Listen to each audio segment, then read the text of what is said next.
Okay, welcome everybody to Sunday mornings at the Marxist Library. This is a weekly program of the Institute for the Critical Study of Society. In pre-pandemic times, our programs were held at the Neville Proctor Marxist Library in Oakland, California. During the pandemic, and certainly afterwards, we're going to be meeting digitally on Zoom also. In fact, we should now be wishing you all a good morning, good afternoon, and good evening, because we have attendees from throughout the United States and around the world. My name is Alan Miller, and I will be hosting this meeting. I'm a member of the program committee that organizes Sunday mornings at the Marxist Library. We'd like to start off by just saying that we always welcome input, feedback, suggestions for topics and speakers. And you can contact us through our website at ICSSmarx.org. A quick note, this session is being recorded and will be posted on YouTube, as well as a link on our website. And if you can also find links to past programs on our website, ICSSmarx.org. Sunday mornings at the Marxist Library is a comradely forum for political discourse and debate. The opinions expressed here are those of the participants. They do not represent the ICSS or the Marxist Library, necessarily represent. But what we are united in is our respect for the work of Karl Marx. Our program today, our speaker today is Bruce Gagnon, who is the coordinator of Global Network Against Weapons and Nuclear Power in Space. And he will be speaking on privatization of space, conflicts over environmental claims, war, and great talking a little bit about some of the things that have been happening lately in the news. So Bruce, if you want to go ahead and share your screen, you can go from there.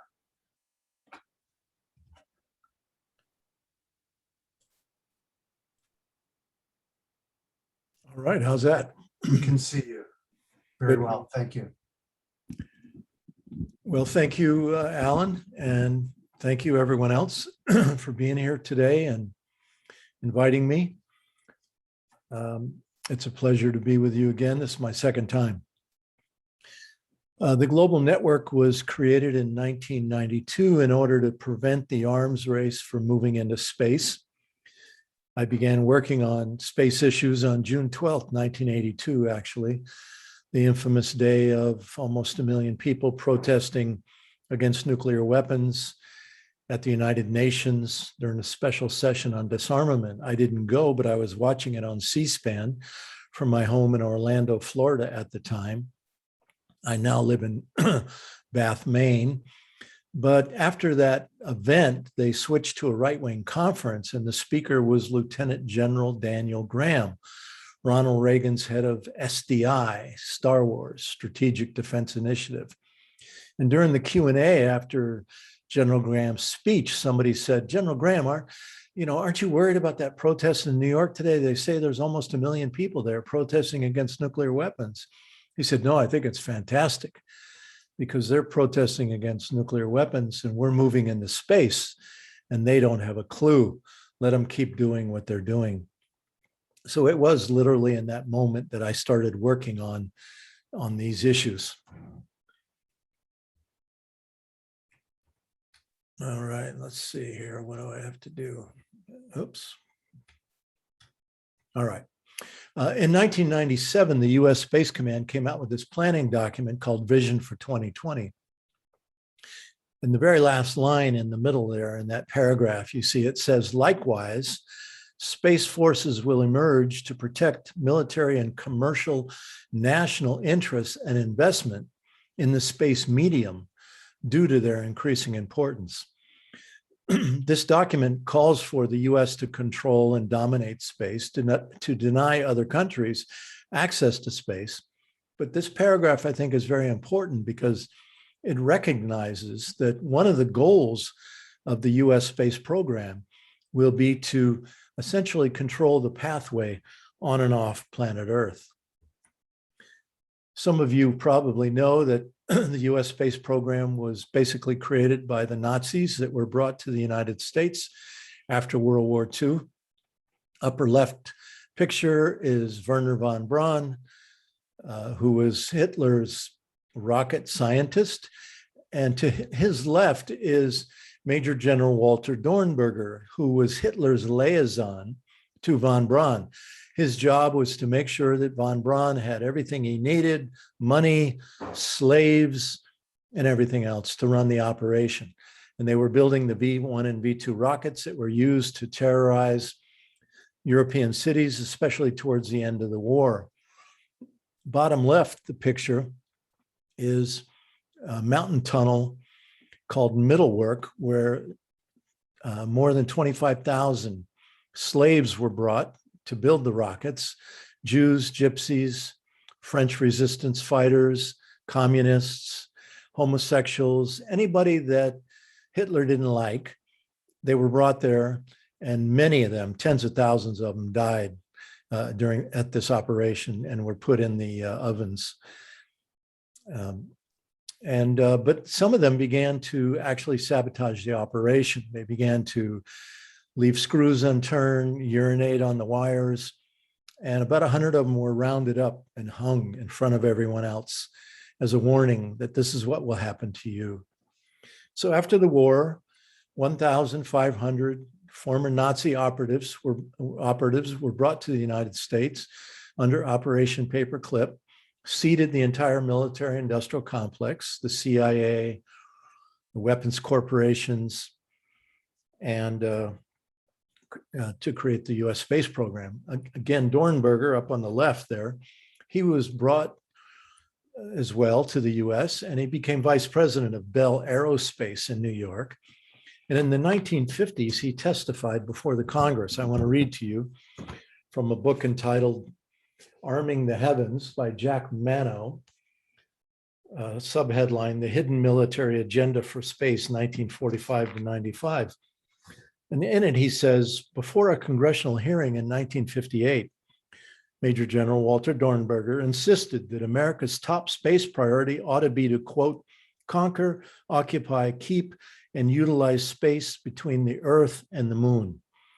In an address to a national missile industry conference, Dornberger dismissed NASA's spaceflight program as space stunts and urged that more attention be given to space weaponry. Gentlemen, he told the missilemen, I didn't come to this country to lose the Third World War. I lost 2 already.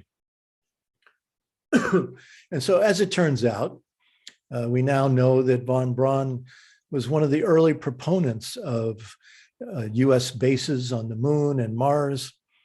And he then went forward to create the US space program, largely at the Redstone Arsenal in Huntsville, Alabama, that today has a memorial to him there. And the place is called the Pentagon of the South because it's gotten so big over the years. So this is the Space Command, Air Force Space Command headquarters building in Colorado Springs, Master of Space. Please keep that in mind as we go forward. Was there an ideological contamination from the Nazis when you see it again, this military industrial complex? The slogan Deutschland über alles essentially becomes master of space. So today, everything that the Pentagon does is coordinated and directed by space technology. So no matter whether you're a troop on the ground, you're in a tank, you're on a boat, you're flying an airplane, you're a drone operator from ground stations, or you're actually doing activities through space, everything is coordinated and directed through space technology.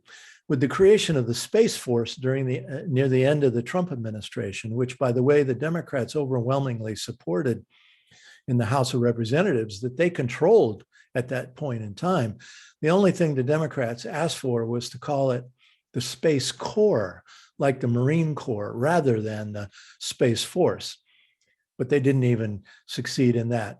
So anyway, this program is a bipartisan program, without a doubt.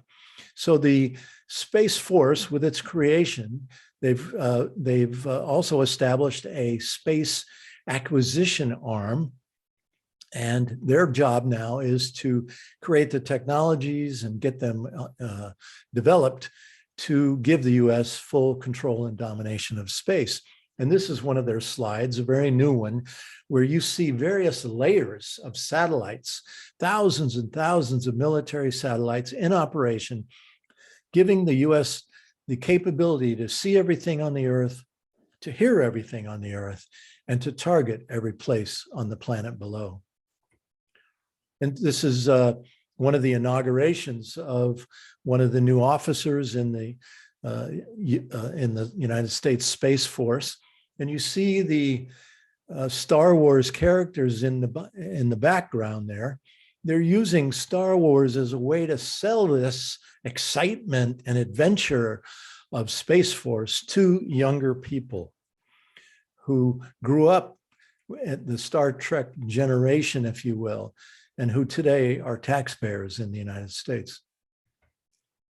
In 1967, the US and the former Soviet Union together created the Outer Space Treaty that said no country can put weapons of mass destruction in space, meaning nuclear weapons, and the treaty declared that all the planetary bodies would be the province of all humankind. There would not be any military bases allowed on the moon or other planetary bodies. No country could claim ownership of any of these bodies. And then the Outer Space Treaty was followed by the Moon Treaty. The US never signed the Moon Treaty. Today, actually since 1984, Russia and China have annually been introducing PAROS, Prevention of an Arms Race in Outer Space, a new treaty at the United Nations, because the old treaty, the Outer Space Treaty that banned weapons of mass destruction in space, no longer applies because of new technologies.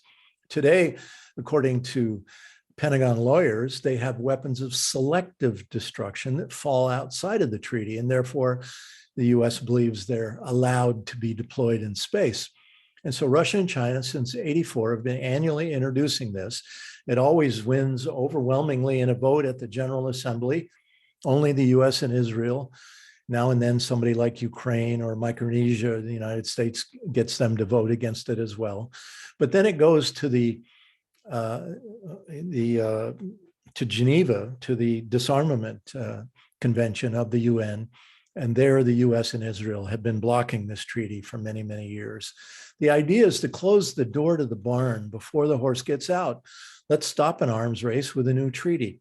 The official position of the US during Republican and Democrat administrations since '84 is, hey, there's no problem. There are no weapons in space.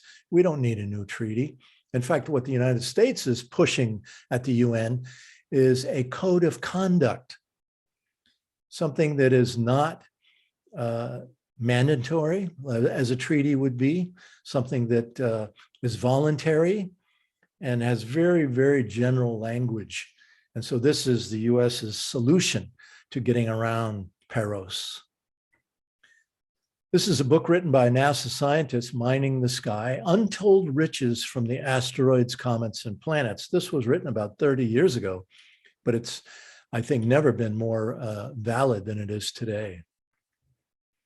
In 2015, when Obama was president, he signed a new law giving US corporations the right to go out and make land claims on interplanetary bodies.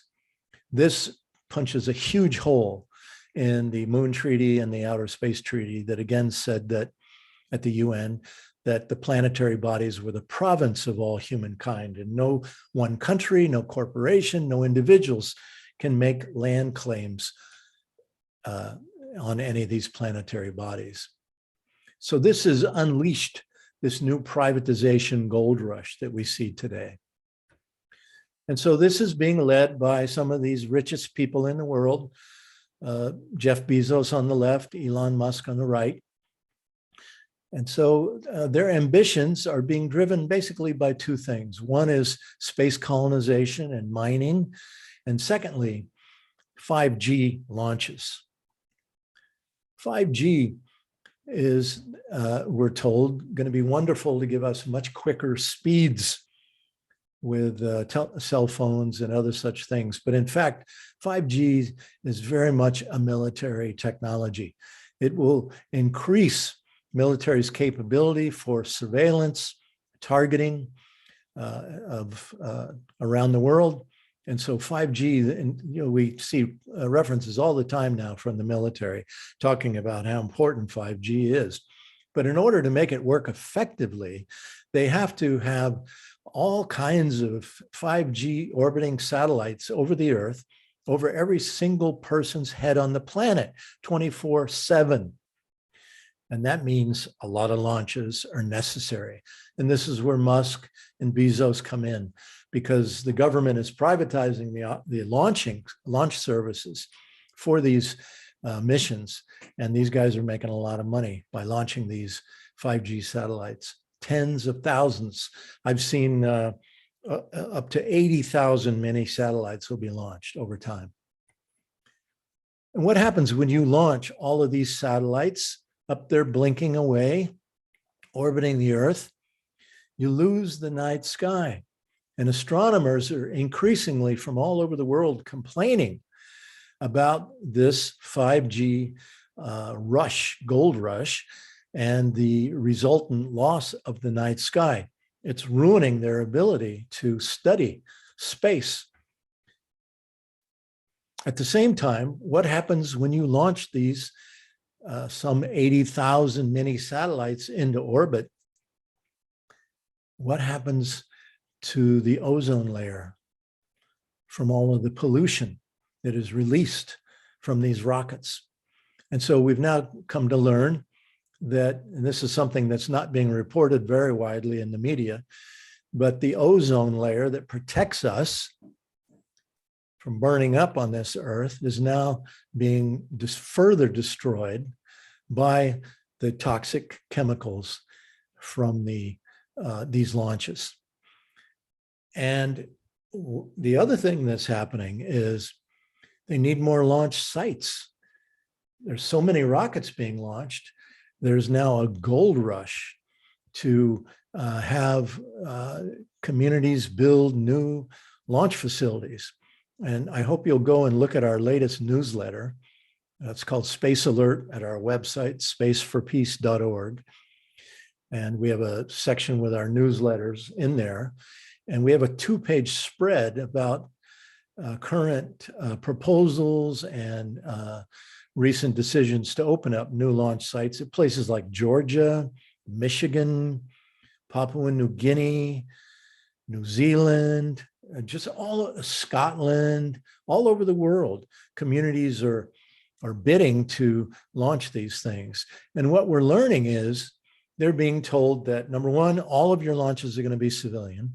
Number two, there won't be any environmental implications. And three, you're going to get a lot of jobs.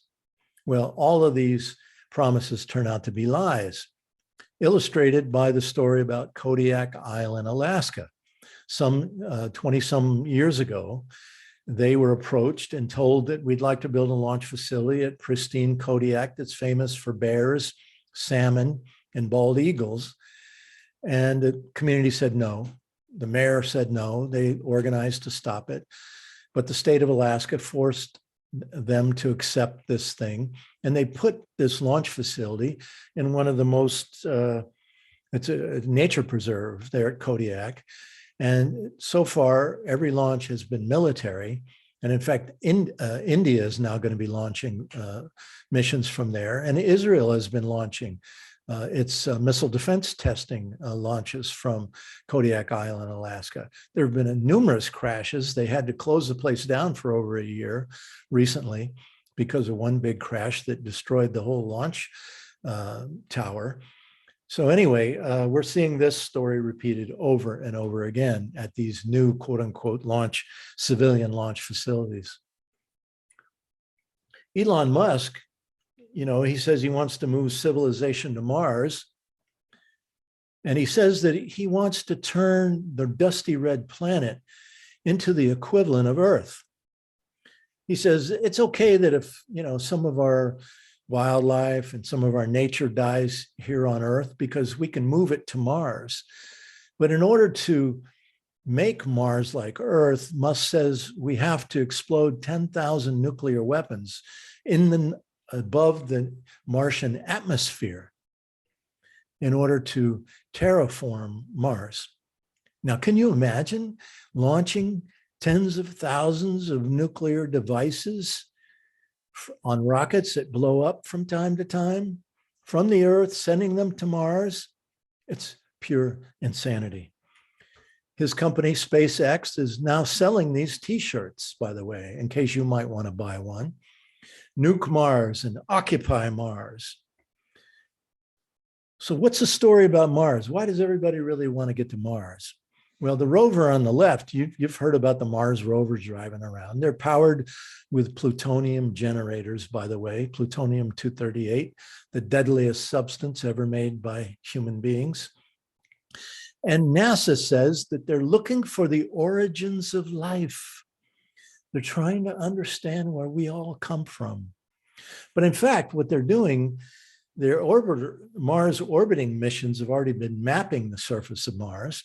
And then they send in the rovers to begin doing soil identification and soil sampling, because they say there's magnesium, there's cobalt, there's uranium on Mars. Halliburton Corporation has already built a drilling mechanism for mining on Mars. And on the picture on the right, they want to establish human mining colonies on Mars. Musk and others are already trying to sign people up to go to Mars in the years ahead to work on these mining colonies. Although they don't call them mining colonies, they call them moving the civilization to Mars. But that's what they're going to be. They're going to be mining colonies. And these mining colonies are going to be powered with nuclear reactors. So if there is any life on Mars, we anticipate that they will be organizing, saying Yankee go home when Musk and his team arrive there. But this idea of launching nuclear power into space is becoming quite problematic. The United States has been using nuclear devices in space since the early 1960s. The picture on the left is the Nerva rocket, which fortunately never did get launched. On the right is one of the series of US nuclear generators in space that were launched, carrying plutonium on board and or uranium. One of the 1964, one of these missions called SNAP-9A, a US military satellite, fell back to Earth, burned up on reentry, released its 2 pounds of plutonium as dust carried by the winds across the planet. Dr. John Goffman, who some of you might have known, one of the founders of one of the uranium products at Lawrence Livermore Labs there in California, studied that particular accident from 1964 and said it's one of the major contributors to the increase in cancers around the Earth today. So clearly, we should be very cautious about this idea of nuclear power in space, but they're not. NASA, in fact, is now planning to build the nuclear rocket with nuclear reactors for engines, because it takes about a year with conventional rocket technology to get to Mars. They say that astronauts' bodies would turn to jello because of space radiation, the effects of space radiation. So they want to cut in half that trip. And they say to do so, they would need nuclear rockets with reactors for engines. Normally, they would test these on the ground out in Utah, one of these proving ground stations they have. But they say the environmental regulations are too strict.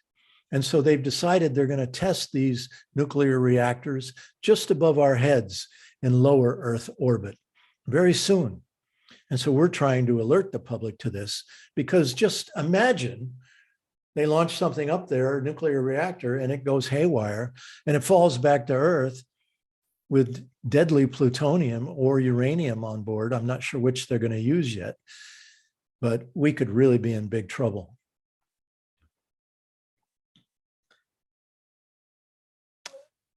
Recently, we're hearing that the United States and China both want to establish moon bases at the same time by 2024. This, I think, means real conflict could happen. There's only going to be so many possibilities for controlling and dominating the moon, for extraction of helium-3, which some scientists say would make the profits of the oil corporations look like nothing. They say there's water on the moon. They want to use the moon as a launch base also for missions to Mars. There's a thing called the Earth-Moon gravity well. Whoever sits at the top of the gravity well, they're with bases on the moon and with armed space stations at the L5, L4, and L5 positions on either side of the moon, will essentially, they say, control who gets on and off the planet Earth. It would be like the front gate of a military base, because it takes a lot of energy. Think of a wishing well. Imagine someone is down inside the bottom of a well, you're at the top. Because of gravity, it's hard for them to get out of that well, right? And you're controlling the top of it. Well, it's the same with the moon. If whoever controls that Earth-Moon gravity well controls the pathway on and off the planet. And so they then determine who can go out and mine the sky, right? In the years ahead, it becomes a key spot. Well, this book, commissioned by the Congress of the United States in the late 80s, Military Space Forces, the next 50 years, talks about this Earth-Moon gravity well. And I refer you to the last sentence there on the right. Armed forces might lay in wait at that location to hijack rival shipments upon return.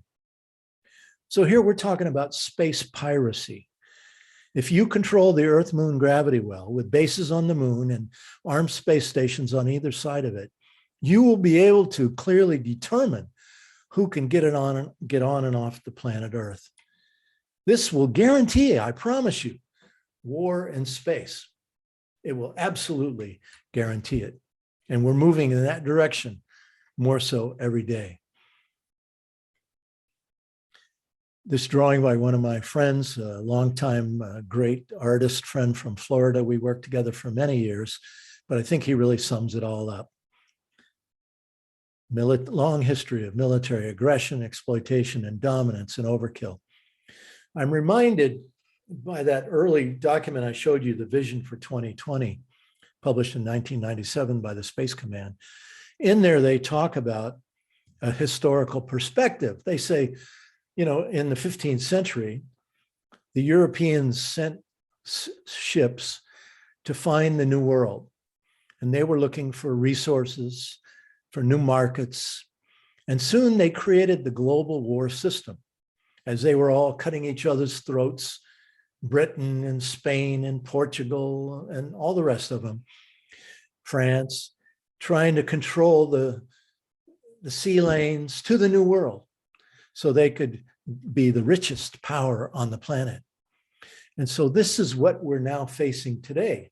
It's what I call the bad seed, moving the bad seed of war and greed and environmental degradation into the heavens.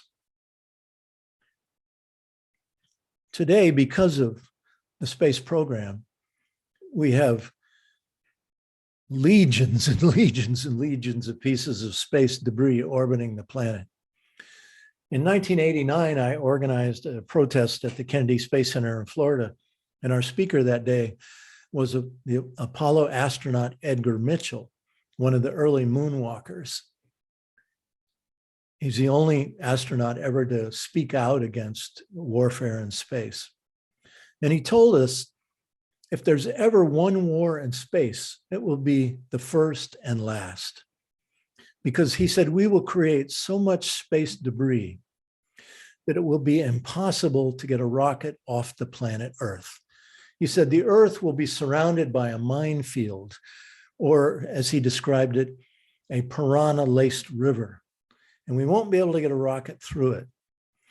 Well, there's this scientist called Kessler. He created a story called the Kessler syndrome, where he says at some point soon, because of all the orbiting space debris, we're going to start having more collisions. Currently, on an average day, they're moving 100,000 or more satellites from one orbit to the other. They're tracking all of this at Space Command in Colorado Springs.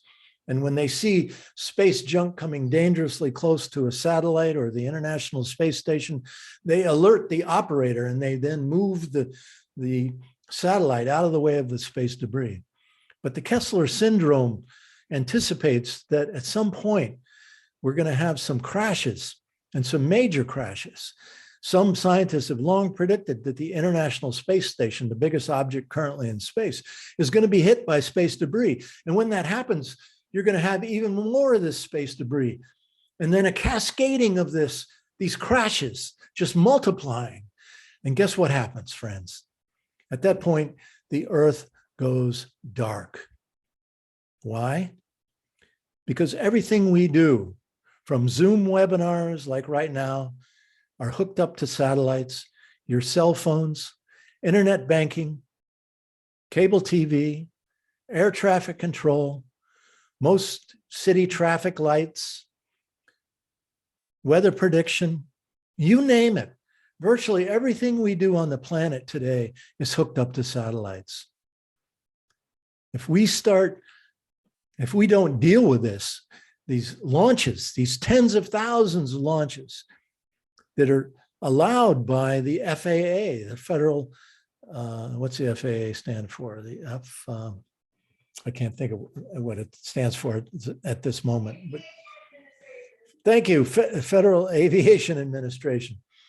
They're in charge of monitoring and supposedly requiring environmental impact statements from Musk and Bezos when they launch all of these 5G satellites, these tens of thousands of them, but they're not doing that. And currently the Global Network's part of a lawsuit, along with many other organizations that are suing the FAA to make them do what is required by law under the NEPA law and require environmental impact statements. But right now there's no regulation. Why? Because the aerospace industry and these rich people have captured these agencies and are controlling them. So this is where we are. Another cartoon from my friend in Florida who died last year, a great loss to all of us. I think he really puts it quite well. He's talking here about the spiritual disconnection of money, what it does, what money does, what power and greed does to our minds, how we lose connection to the sacred, whether it's on Earth, the sacred environment on our Mother Earth, or the sacredness of space. And that we must begin to view space as an environment that needs to be protected, much like our oceans and rivers and lakes must be protected, and our air. Thank you, friends, for listening to me. Good luck to all of us. Thank you, Bruce. Great presentation. What we're going to be doing now is just have some brief announcements, and following that, we'll do our usual question and answer period for about an hour. Those of you who have questions, you can raise your hand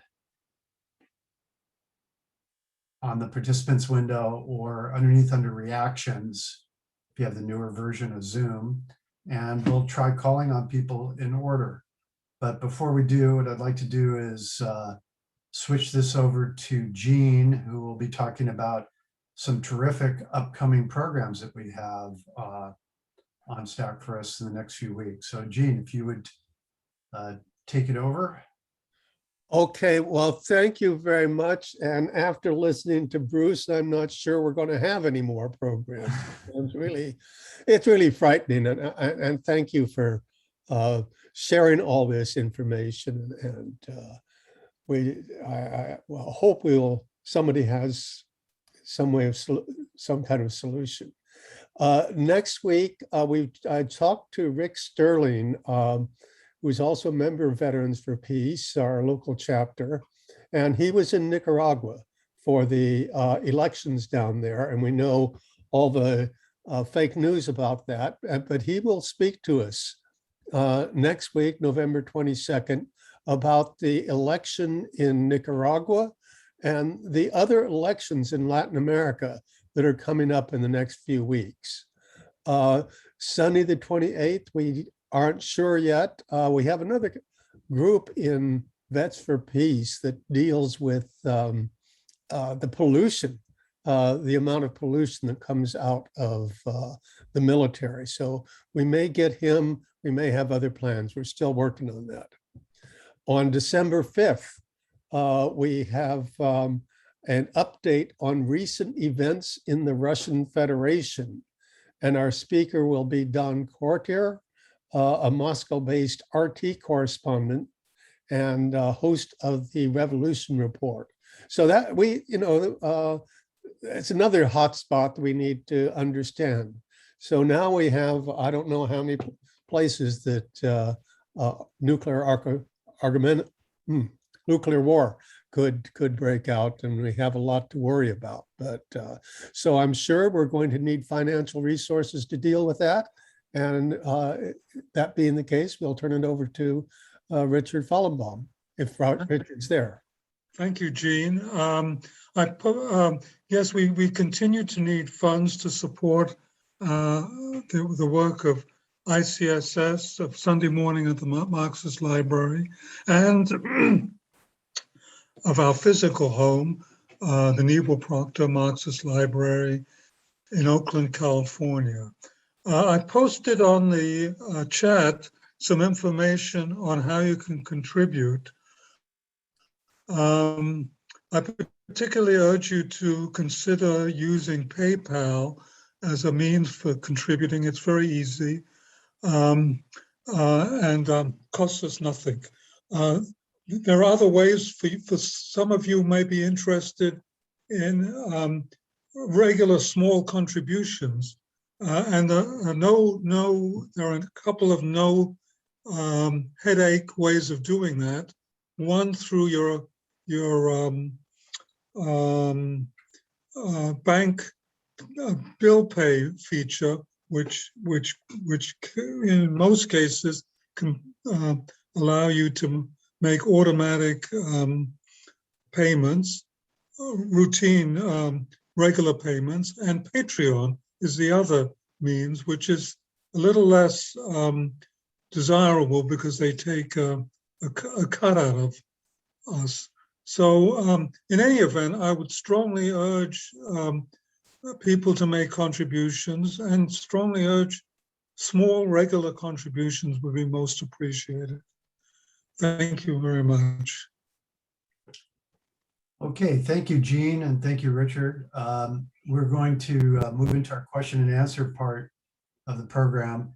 Would ask people, if you have questions, to look at your lower part of your window to the reactions button and raise your hand, and we will call on people in the order, roughly in the order in which you signal that you have a question by raising your hand. So I'd like to start off with Richard.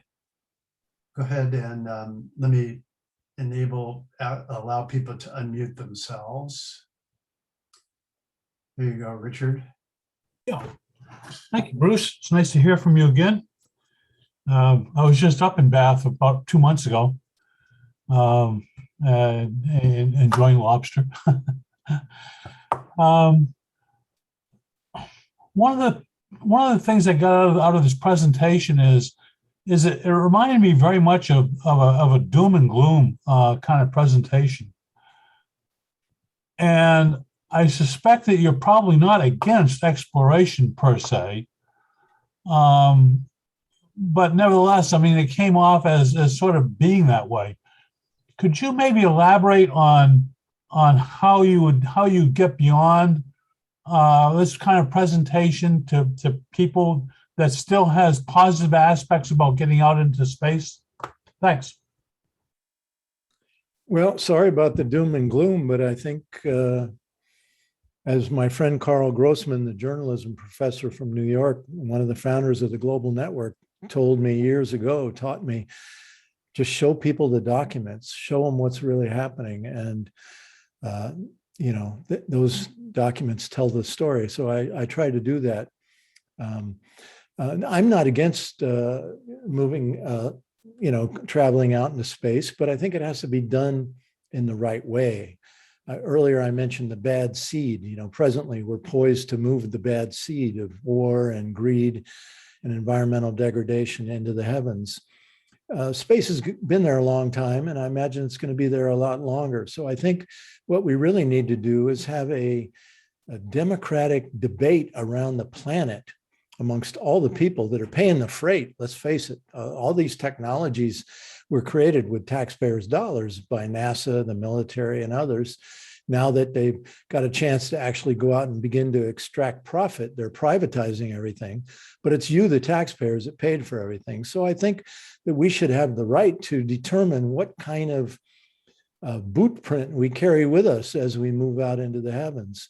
So that's what we're all about, trying to create that kind of global consciousness and global discussion.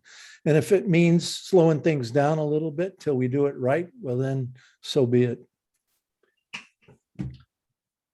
Thank you. I want to encourage people to raise your hand and ask questions. Now's your opportunity to really probe into what's going on this issue. Next up is Kit, followed by Jean. Kit, if you would unmute yourself and ask your question. Appreciate it. Oh, okay. Thank you very much for speaking, Bruce. I've been looking forward to your presentation since your last one. A friend gave me this quote. Anyway, we're still debating whether this is an accurate quote, but it's the source is from Vladimir Ilyich Lenin in conversation with H.G. Wells.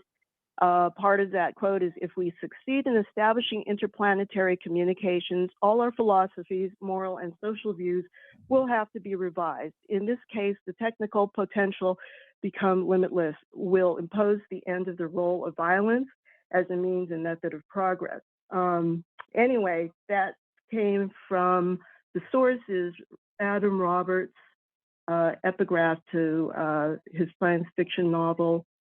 And there was a meeting between H.G. Wells and Lenin, but what was actually said, we're not quite sure. From what I've read in this document that I was given, there's some refuting of that. But it's an interesting comment. If it's happened and if he had said that, it's something that we need to consider. Anyway, before your presentation, I just listened and watched a video that was from the New York Post, and it was an event that happened at Washington's National Cathedral, and on November 10th of this year, it was held by the Washington Post, which is owned by Bezos, and they featured the Director of National Intelligence, Avril Haines. And I would really appreciate if our members and other people would see this post. It's on the New York Post. The title is UFOs Buzzing U.S. Warships May Be Alien. And that was part of the discussion in this presentation. There's a lot to be said about that. But Jeff Bezos was definitely one of the participants to talk about his plan. They were very open about what their plans are. And also the NASA chief, Bill Nelson, was one of the speakers. They talked this December that NASA is going to send a probe to an asteroid to see if they can use nuclear device to explode on a small asteroid that is circling a larger asteroid. They want to see if they can move this asteroid. And he used the movie Armageddon with Bruce Willis as an example of what they are coming up with, even though the movie doesn't contain a lot of factual information in it. But it's, from that idea that they want to try to explore. Yeah, they're very open about the moon being used as a launching pad, that's going to be the first area where the U.S. Is going to get dominance. And they talked about their rivalry with China and how NASA does not trust China because, China is secretive and not cooperative, blah, blah, blah. Maybe let's give Bruce a chance. Yeah, I just wanted to relay that information. Maybe I'll have another question to come up because I do have a lot of points about this. But remember, try to watch this program. And have you seen that program, Bruce? The Washington Post presentation on November 11th. Yeah, I watched it 2 days ago. I sent the link out to our email list because I think it was a very important program in that it shows how the institutional Washington, D.C. ruling oligarchy is using every available tool to sell this colonization and militarization of space to the public.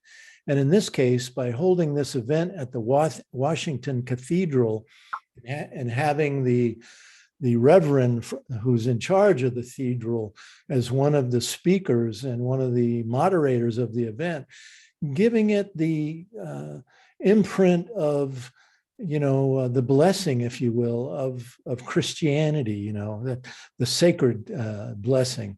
And I think that's very dangerous. The thing that you mentioned, Bill Nelson, when I lived in Florida, he was my congressman for a while because I lived in his district. And then he went up on the space shuttle. He became senator from Florida. And now he's the director of NASA. He talked about that mission, as you said, to go out and try to hit an asteroid. But I want you to remember this. Everything they do at NASA is dual use. And this is not me saying this. NASA's been saying this for years. Every mission they fly is military and civilian at the same time. For example, some years ago, they did a mission called Clementine that sent an orbiter to the moon, flying around the moon. And then the orbiter fired a projectile into the surface, what they call the regolith, the dirt of the moon, and it went under it. In other words, underground, and ostensibly looking for water. That was the purpose of the mission. So what is the military dual use application of that mission? Well, I think it's pretty easy to figure out.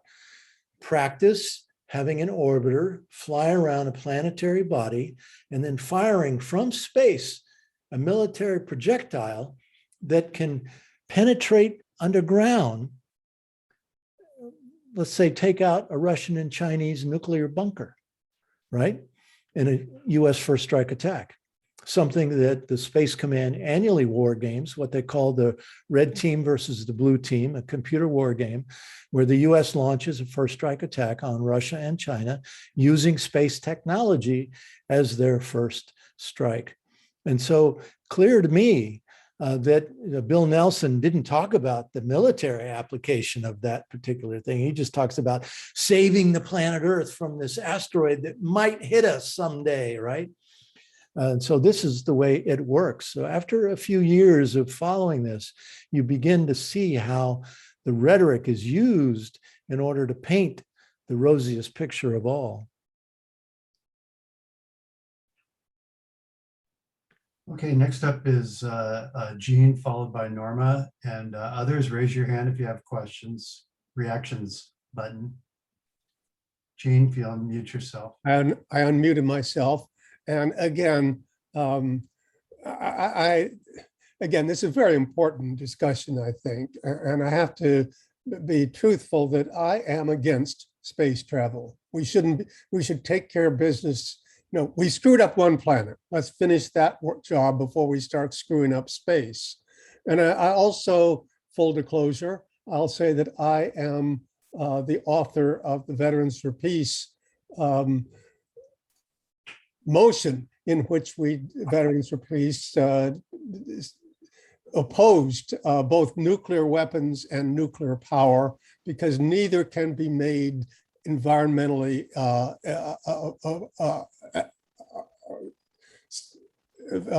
clean. So I think that's very important to keep in mind that we live in a capitalist society, and all these benefits are going to go to the rich and be used to oppress the poor.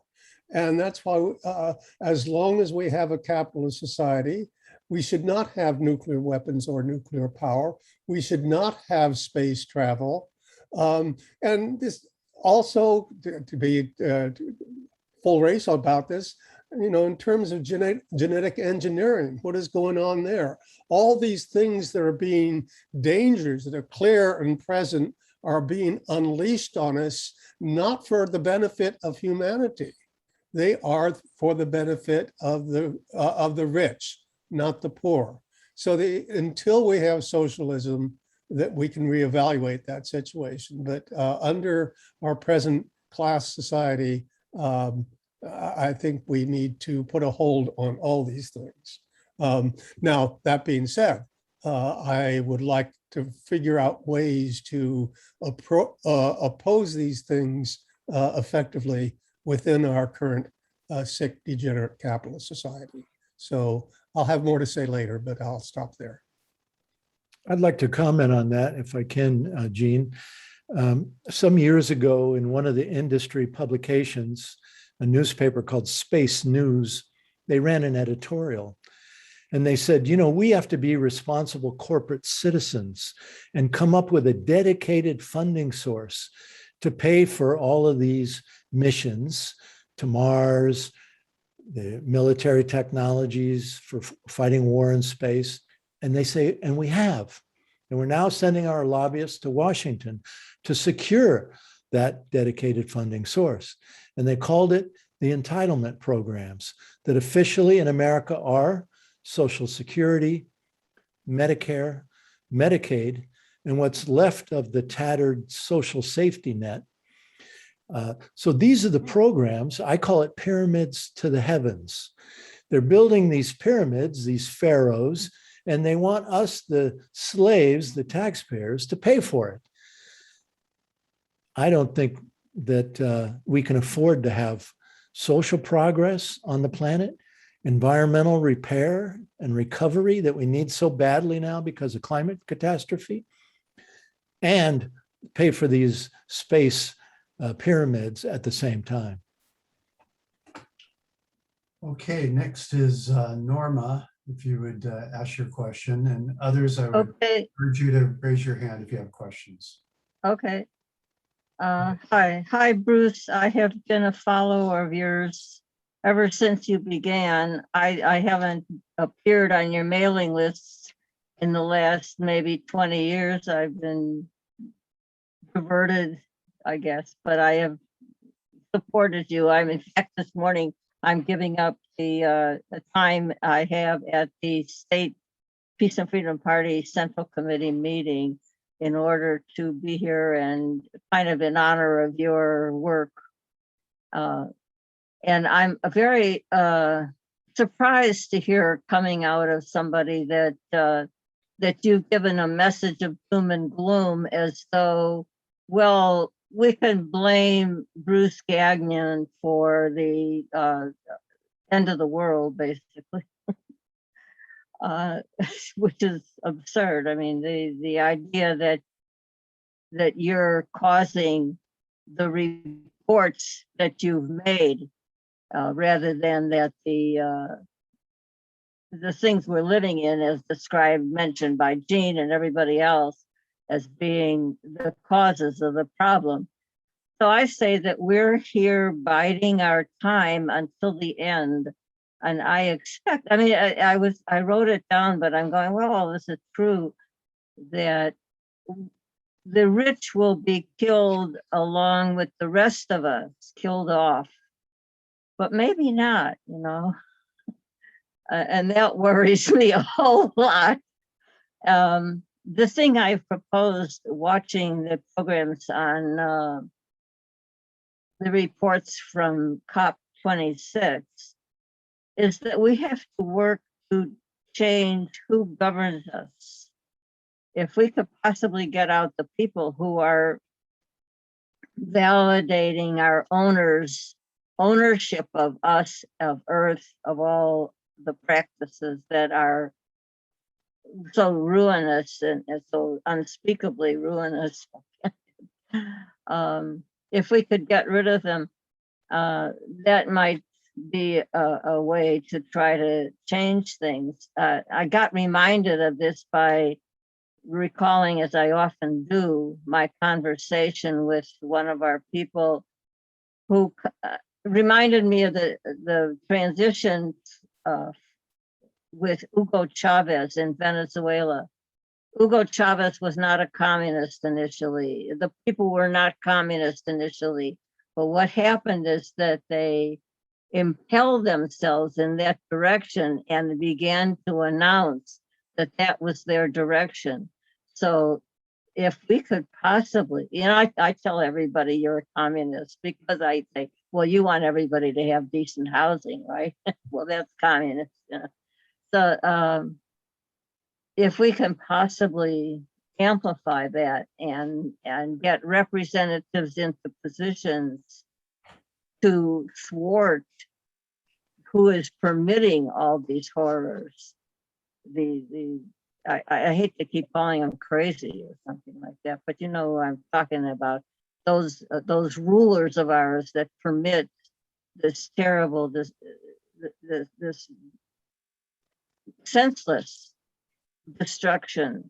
Senseless in the sense of it does benefit too rich and so forth. Thank you.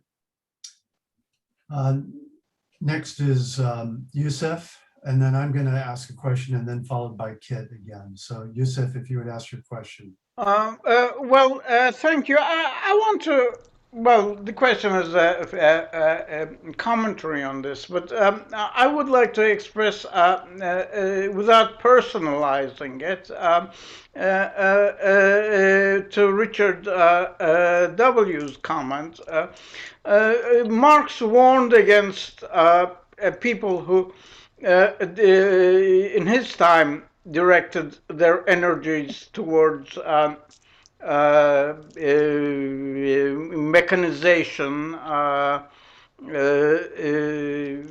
technological progress, and he pointed out that it's not the I can't give you the reference, but it was I distinctly remember it in my reading. It's the use of these by the social system. And I think this is an important distinction should be made. Nuclear power is I have some reservations against the concerning the nuclear, some of the discourse in the nuclear anti-nuclear power movement as well. But leaving that aside, the Soviet Union socialist countries were very proud of their space program, and we should, in general, support the exploration of space. It doesn't negate or make less one Star Wars movie less, and instead of cutting the of saying there's too much expenditure. We should support the space program, but and emphasize that what we are against is the militarization and commercialization of the endeavor. So I think that would be my comment. As a scientist, the space program, the exploration of space is something very positive. Well, I'll leave it at that. Bruce, you care to comment? Yes, I'd like to tell a story. In 1997, NASA launched the Cassini mission. Some of you might remember. We ran a 3-year campaign to oppose it because it carried on board a plutonium generator with 72 pounds of plutonium-238. And right before the launch in 97, an article came out in the Santa Fe, New Mexico newspaper reporting that at Los Alamos Labs in New Mexico, when they were fabricating the plutonium generators for the Cassini mission, they had 244 cases of worker contamination that were reported to the Department of Energy. And we know that over the years, the Department of Energy that is responsible for building nuclear bombs and as well as nuclear spacecraft has had a very terrible track record of worker and water and air contamination in the communities where those DOE labs are stationed. And so it's not just some theoretical possibility that launching nuclear power into space might blow up over our heads or something else like that. It's the entire production process is problematic. And I think that's something that we should really remember. Let me just say that I'm going to have to leave about 10 till because I have a house guest coming right around that time. Okay. I have a quick question, then followed by Thomas and Marty, and the rest of you will get to you. My question, there's been a lot of news about space tourism, and I was wondering if you could comment on what that's about. Is that actually a potentially profitable private industry, or is it just more of a mask to cover over a lot of the this military activity in space? Well, I think first of all, it's public relations. If you think about Bezos when he went up on that mission, his first one, up in his orbiting spacecraft, he had a cowboy hat on. You remember that? And I think the public relations message was, this is the new Westward Ho. This is the new explorer that we all in America adore and love, the wagon train, heading west, And so they were trying to connect to that deep-rooted sense of, the spirit of adventure and everything else. That's number one.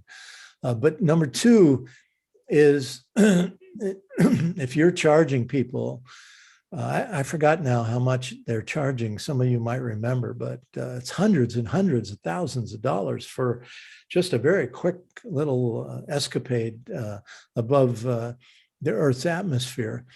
That's a lot of money. So who's really going to be able to afford to do that? You think everyday people are going to be able to afford to, go on a mission like that? No, forget about it. This is a joyride for the very rich and the very powerful. And, but so I think it's mostly a sales job to sell and promote this privatization ethic. Thank you. Next up is Thomas, followed by Marty, followed by Sharon. So Thomas, if you would unmute yourself and ask your question, make your comment. Okay, thanks very much for your presentation. I was hoping you could address one aspect you haven't so far, and in Marxist terms, that would be breaking down the barriers to the absorption of surplus capital. It seems to me that Musk and Bezos would fall into that category, as Zuckerberg does with his interest in the metaverse. Currently, the globe is awash in surplus capital. These expensive projects seem like a profitable home for it. Well, I think your analysis makes a lot of sense. And My feeling is, let's take Bezos as one of the more extreme examples. He exploits his workers. He pays them pitifully. He doesn't even allow some of the Amazon warehouse workers to have bathroom breaks. I mean, I've heard just terrible stories. He does everything he can to keep unions out of the Amazon warehouses. So clearly, but watching that event that was referred to earlier by Kit at the National Cathedral, Bezos was going on and on and on and on about, his sort of glorious mission, as if it was a God-sent mission, to move civilization. He wants to move all industry into space. He wants to have Earth only be a pristine environment, like a nature preserve, and for a limited population. He's been quoted as saying that. So really, basically, the working class will be sent out into space to go work on the mining colonies and serve the rich, who are up at space hotels and things like that. And the rest of us will die off on the planet over time. And then the planet will be converted to this special nature preserve that the rich would be able to enjoy on the planet below. That's Bezos's idea of the future. There's no room for us, for the working class, for most of the world in that vision. Okay, next is Marty, if you would unmute yourself and ask your question. Thanks, Marty. Bruce. I'm still experiencing a little bit of the shock from the presentation. I was wondering if there is something like a kid's book on what else happens in space, kind of a counter recruitment sort of a book or a video or something, because what I see out there in the world usually is a hooray for space. Let's just get up there and do everything we can. So I'm sorry, say the first part of your question again. Would you said a book or say that part? A book or like a YouTube video or something that's a counter recruitment, explaining what else happens in space. Yeah. Besides all the fancy, hooray for us thing. Yeah. Earlier in the chat, I put a little thing suggesting people go to our website and look in our resource section of our website. We have space videos. There's a young man named Will Griffin. He's an Iraq and Afghanistan war veteran.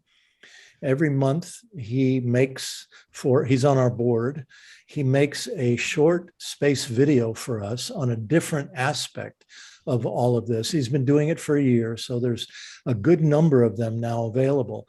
He breaks down this entire space program in many, many, many different segments. So I'm sure you will find several of those videos very useful for your needs. So please check them out. Great. Sharon, if you would unmute and ask your question. Thank you. I have a comment and a question. So I really appreciate what Yusuf said about referring to Marx, making the point that it's not the technology itself that is problematic, it's the use of technology and to whose benefit. But in this case, I think it is not a good idea to be in favor of exploration as long as it's for peaceful purposes, because it's not for peaceful purposes. And I think that at least part of the explanation of the demise of the Soviet Union has to do with them being forced to participate in the arms race and forced to get involved in the mutually assured destruction and the waste of all those resources to building nuclear weapons. And I think that the same thing is now facing China, that they feel that they have to respond tit for tat to what the US is doing in militarization of space. And I think that can only be to the detriment of the building of socialism in China. So I think it would be good for us in the United States to take the position that was outlined more by Jean. And regarding that, I'm wondering, you know, I guess I should know this, but I don't. The vote for the Space Force, were any of our progressive people in the Congress, like Bernie or the others, did they vote against it? Our own Barbara Lee from Northern California?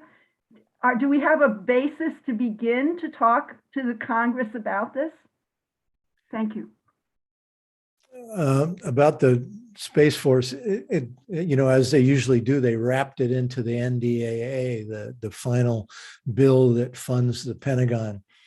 So you had to essentially, there were probably some early amendments to try to break it out and vote just on the Space Force. And my understanding is at that time that it was overwhelmingly supported by both parties. Just last month, there was an amendment brought forward by a Representative Huffman from Northern California to kill the Space Force. And I'm told that there were 4 co-sponsors in the House of Representatives, 4 Democrats along with him. That would have been 5 Democrats total. The amendment was quickly pushed aside. I called his office when I heard about it. I was very excited. I wanted to see what we could do to help. You know, we're the only group dedicated that I know of in the country that is trying to stop the arms race, you know, as our full-time job. And so I asked to speak to his aide in charge of that particular area, and they said they would have him call me. He never called me. And I was surprised because I thought, if you're really serious about wanting to deal with this, wouldn't you want a grassroots group that's been working on this since, you know, forever to help you out? And then I suggested to Carl Grossman in a phone call, who's a journalist, and I suggest he call Huffman and the other sponsors and see if he can get a quote from them, you know, for an article. And he said it was a great idea, he would do it. Well, he got nothing. So it really surprised me, is why would you put that forward? Unless, you know, if you didn't really have the intention to talk about it and to, you know, communicate your message more widely, especially within the progressive community. So, you know, that's about all I can say, really. Okay, we're going to just have a couple more quick questions because Bruce has to leave us, but I'm going to go to the last 2 will be Mr. Doom and Gloom, followed by Kit. So please keep your questions or comments short and allow us time to wrap up. Since I was referred to as, well, it was brought up the doom and gloom, I wanted to remind people that at the start of this program, the quote from the 11th thesis of Feuerbach is that up until now, the philosophers have only interpreted history. The point, however, is to change it. And the point that I was trying to make is that the presentation was an interpretation of history. And so my question is, how do you change it? How do you get a message out to, for example, when I was up in Maine, I saw two demonstrations by Bruce's groups, one in Bangor and one in Bath, I believe, about 15 or 20 people in each demonstration. That my sister had no idea was happening. And so my question is, how do you get to, how do you get to these people that that's not being reported in the press? So how do you present? I happen to be in favor of space exploration. I think that you can find the money by cutting it out of the defense budget. Unfortunately, that's not happening. But so in any case, my question is, how do you get this stuff to Joe Q public or Josephine, or whoever, how do you get it out there, to tell them, and what alternatives do you offer? How do you change this policy? Thank you. Well, in our lifetime, all of us collectively, we've seen this damn near complete corporate consolidation of the media. I remember a time in the late 80s and early 90s, there was Galileo in 89, Ulysses in 1990, two other NASA plutonium space shots that we organized against. And I remember driving on the streets of Orlando, Florida with my car radio on, listening to myself being interviewed on CBS News at the top of the hour, speaking out against that launch. Today, that would be impossible because of media consolidation. In our local community, where I live 3 blocks from Bath Iron Works, where they build Navy destroyers that are being outfitted with so-called missile defense systems that are part of US first strike attack. They're the shield that would be used after the US launches a first strike against Russia and China. The interceptors on board these Navy destroyers, their job is to take out any retaliatory strikes by Russia or China. They've also shown in 2008 in a mission called Operation Burnt Frost that one of these Navy destroyers launched these interceptor missiles into space and took out an old US military satellite, proving that they're anti-satellite weapons as well, that they can take out Russian or Chinese satellites in a part of a first strike attack. So we can't get our protest covered by the local newspaper anymore. When I moved to Maine in 2003, routinely we could. I used to be able to get a letter to the editor or an op-ed in the paper all the time, but not anymore. We can't get anything in the paper anymore because of corporate consolidation. One man in Maine has bought up every single newspaper in the state, weekly, daily. One guy owns all the papers in the state, and we can't get in any of them anymore, pretty much. So this is what we face. So how do we reach, your sister or anybody else out there? It's increasingly difficult. We do our best. I think that would be a great topic for a future session at the library on media consolidation and grassroots organizing. Kit, if you could ask your question, make it a brief one so we can let Bruce get on his way. Go ahead and follow up and ask your question. Kit, you have to unmute. Okay, actually. Okay, sorry. Yeah, go ahead. Sorry. I don't have a question. I think Bruce covered a lot of territory. I will comment at the discussion. Unfortunately, Bruce won't be there, but I do have a lot of things to say about this issue because I've been thinking about it for a very long time. Thank you. Okay, so with that, what we're going to do is we're going to wrap up the Q&A part of the session, and we'll open up the floor. Could I just comments, but I'd like to have Bruce make a final comment. Go ahead, Bruce. Let me just thank everyone, and I'm glad, Kit, that you and others are thinking about this, because we all need to be. It's our money, it's our future, and most importantly, it's our children and grandchildren's future. So it's connected. During this talk, I've talked about the entitlement programs. I've talked about climate change. I've talked about the environment. I've talked about many different things, media accessibility. So I try to connect the dots as much as possible. And I never ask other organizers or activists who are working on other issues to drop what they're doing and come work on my issue. I'm not so presumptuous. But what I do say is try to find a way to connect our dot into your dots, all right? Try to find a way to incorporate these questions around space into your existing work. This way we increase the public's understanding, the public consciousness around all these issues. Thanks again for having me. It was a great honor.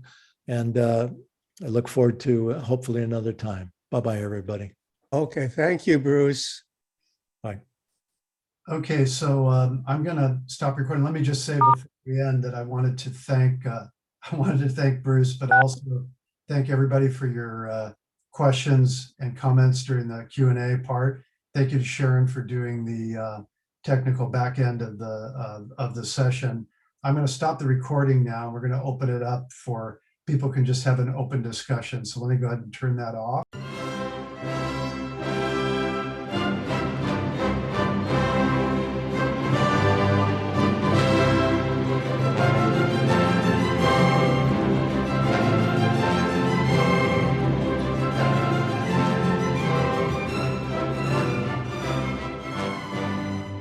Institute for the Critical Study of Society at the Niebuhr Proctor Marxist Library receives no corporate funding, nor do we have any paid staff.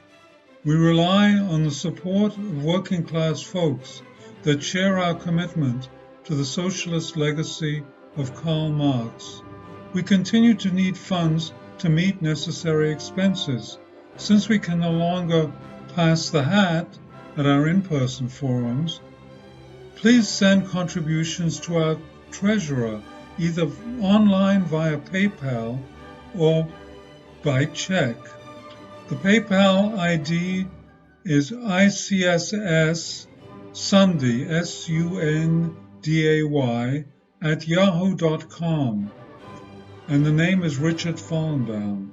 And checks may be made out to Richard Fallenbaum and sent to him at 1225 Nielsen Street, Berkeley, California, 94706. Fallenbaum is spelled Fallenbaum. To donate directly to the Marxist Library, send a check to the Niebuhr Proctor Marxist Library at 6501 Telegraph Avenue, Oakland, California, 94609, or directly or donate online at www.paypal.me/npml. For information, write to npml at marxistlibr.org, and the website is marxistlibr.org.